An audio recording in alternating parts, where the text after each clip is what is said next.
Wakfu na Mali ya Amana Alhaj Profesa Isa Haji Zidi, mkurugenzi wa Hija, Wakfu na Amana Hajjat Madina, na wakurugenzi wote mliokuwepo, mkurugenzi mtendaji wa Umoja wa Taasisi za Hija Zanzibar, pamoja na maafisa waliofuatana nao, viongozi mbalimbali, pamoja na watendaji wa Kamisheni ya Wakfu na Mali ya Amana, waandishi wa habari, assalamu alaikum warahmatullahi wabarakatuh. Mheshimiwa mgeni rasmi, kwanza hatuna budi kumshukuru Mwenyezi Mungu Subhanahu wa Ta'ala, ambaye kwa uwezo wake hija ya mwaka jana imemalizika kwa mafanikio makubwa, na watu wengi walirejea nchini wakiwa wamefurahi. Hili tunashukuru sana, na kumalizika kwa hija inakuwa ndio kuanza kwa hija nyingine, kwa sababu hata mamlaka ya Saudi Arabia katika ile siku ya mwisho ya kumaliza hija huwa wanafanya hafla ambayo inaitwa khitamuhu misk, mwisho wake ni miski, na kwenye hafla hiyo ndio inaanza taratibu za hija nyingine. Kwa hivyo hayo mawili ni kwamba mambo ambayo yamefanyika. Mheshimiwa Waziri, tunamshukuru Rais wa Zanzibar na mwenyekiti wa Baraza la Mapinduzi kwa msaada mkubwa ambao alitupatia katika hija ya mwaka jana, na kila tulipokuwa tunakwama alikuwa anatusaidia. Lakini vile vile tunaleta shukrani zetu za dhati kwako kutokana na miongozo yako, na kila tulipokuwa tukikwama ulipokuwa ukitusaidia kutuongoza, na pengine unashiriki mwenyewe katika kuhakikisha kwamba mahujaji wanakwenda kutekeleza ibada ya hija kwa wepesi. Mheshimiwa Waziri, hafla ya leo ni ya kukabidhi ripoti, na hili ni matakwa ya kisheria. Ya Kamisheni ya Wakfu na Mali ya Amana inaeleza kwamba baada ya kumalizika msimu wa hija iandaliwe ripoti, na ripoti hiyo iwasilishwe kwa Mheshimiwa Waziri.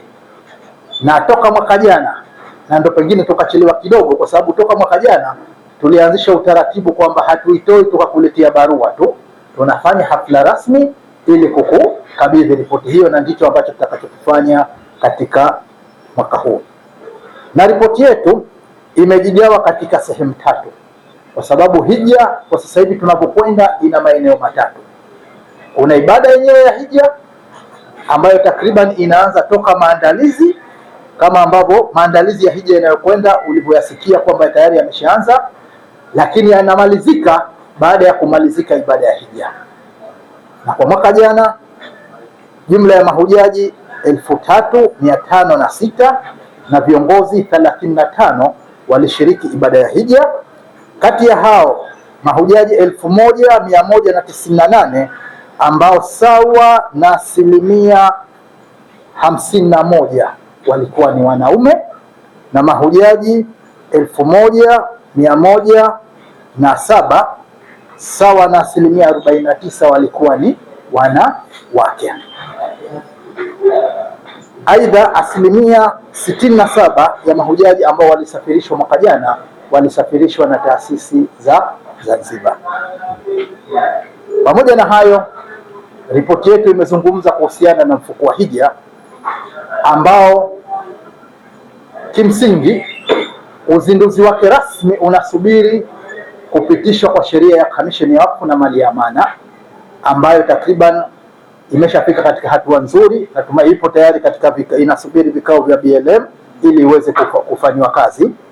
Lakini pamoja na kwamba